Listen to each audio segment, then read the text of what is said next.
WYMT Mountain News at 5:30.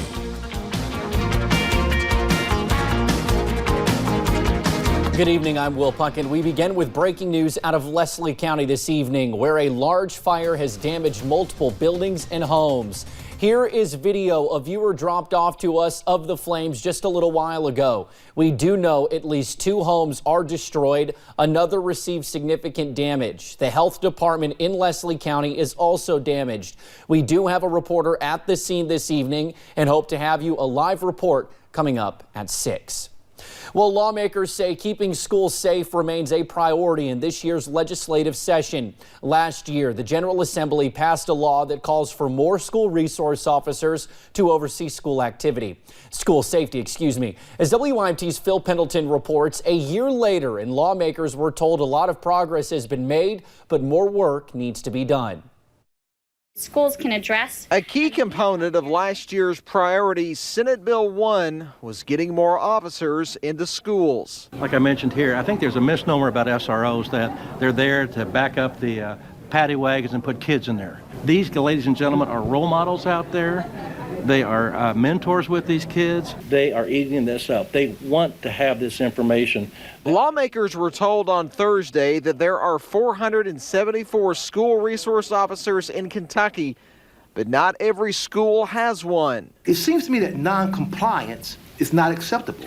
But putting a trained law enforcement professional in schools is not cheap. That's going to get into a funding question. Well, we need to encourage these school districts out there of why they're not right now equipped to have an SRO on their campus. One bill that is being proposed for this year's session would require that every school resource officer be armed. Apparently, there are some that are not. Senate Bill 8 intends to clarify the definition of school resource officer. We're not going to give them a slingshot. We're not going to give them something else that's not going to be able to be there to help in a situation of whatever it is that possibly could arise. Funding for school safety remains in question, but Senator Wise says it'll be a priority in both chambers this session. In Frankfort, Phil Pendleton, WYMT Mountain News. Another key component of that School Safety Act was suicide prevention, and mental health experts say most districts are more likely to deal with the loss of a student from suicide than a shooting. Also up for consideration, Senate Bill 3, an act that would move all Kentucky elections to even-numbered years. That includes several officers, including Governor, Secretary of State, and Attorney General. Since 1895, Kentucky has elected its constitutional officers in odd-number years. If passed, the change would begin in 2028.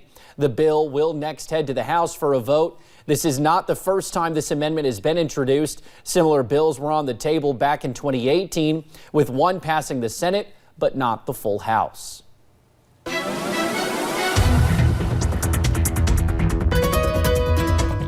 And that sunshine finally returned today, but it's not going to stick around too much longer. But it was gorgeous out there. We're going to take you to a view of those cameras looking along Interstate 75 in London. You can see plenty of sunshine throughout the day, and now that sun setting looking pretty over there. Looking over into the Mountain Parkway, sun setting over there as well, and just those calmer conditions. It's definitely been a pretty big cool down, especially compared to what we've been used to.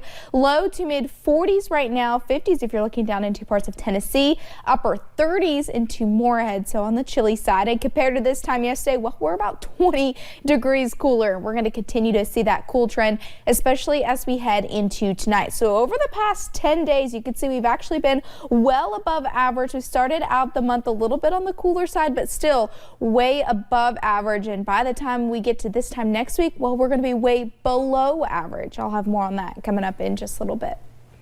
Alrighty, Paige, thank you.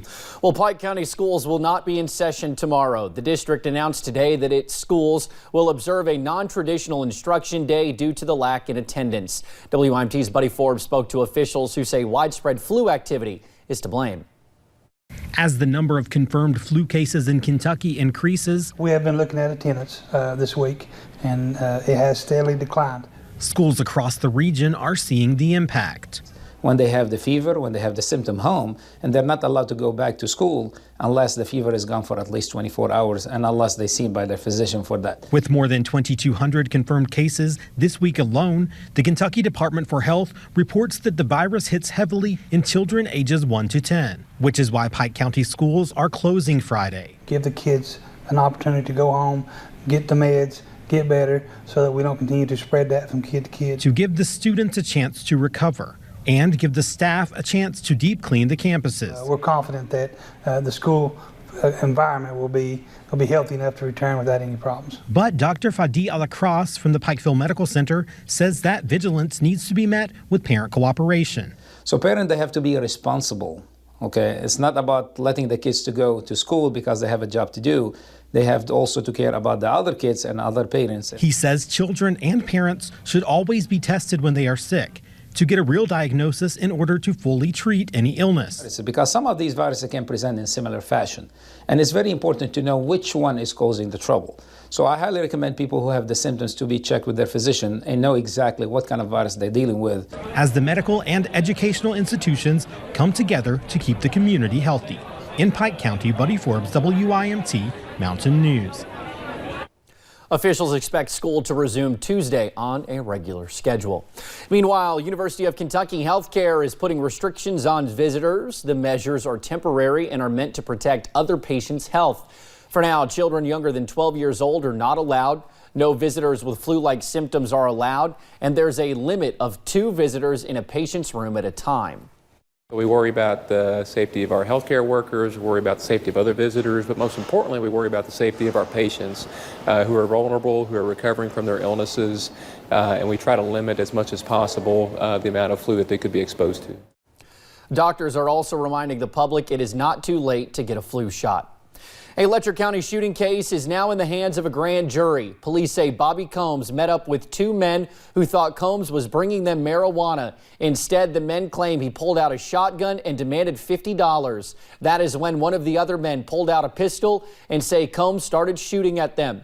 Combs faces assault, robbery, and drug charges. The grand jury will decide whether to indict him. In Laurel County, a semi-fire led to a major issue for drivers this morning.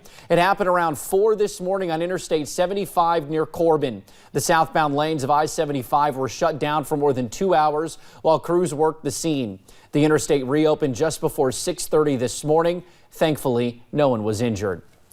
An historic day on Capitol Hill as senators took the oath to become jurors in the impeachment trial of President Donald J. Trump, which will officially get underway in just mere days. Senators must still vote on the rules of the trial. Senate Majority Leader Mitch McConnell says that will happen early next week. Earlier, the 7 House managers once again marched across the Capitol into the Senate chamber, where they formally presented the articles of impeachment.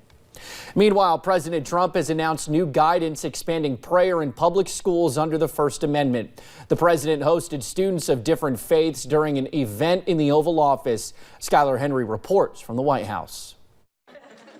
We will not let anyone push God from the public square. President Trump issued new guidance protecting prayer in public schools with students who say they face discrimination because of their faith. I would bring the hijab to cover my hair, and kids would make fun of me, harass me, and attack me. I was terrified to say I was Jewish, and that should never be. The president says the new rules would guarantee religious student organizations are given equal access to public school facilities, and states would be required to notify the education department of violations. Too many misinterpret a separation of church and state as an invitation for government to separate people from their faith. The Trump administration also plans to allocate more federal tax money to religious groups.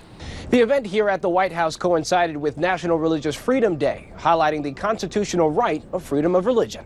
Students learn best when they're in a safe and welcoming environment. Derek Turner is with the Montgomery County Public School District in Maryland, which adopted guidelines for religious tolerance 5 years ago. We have students from over 150 countries that come with many different backgrounds and religions, and we want to make sure that we're keeping pace and making sure that they feel recognized and respected in this document. President Trump is working to solidify support among conservative Christians after a leading Christian magazine recently called for his removal from office.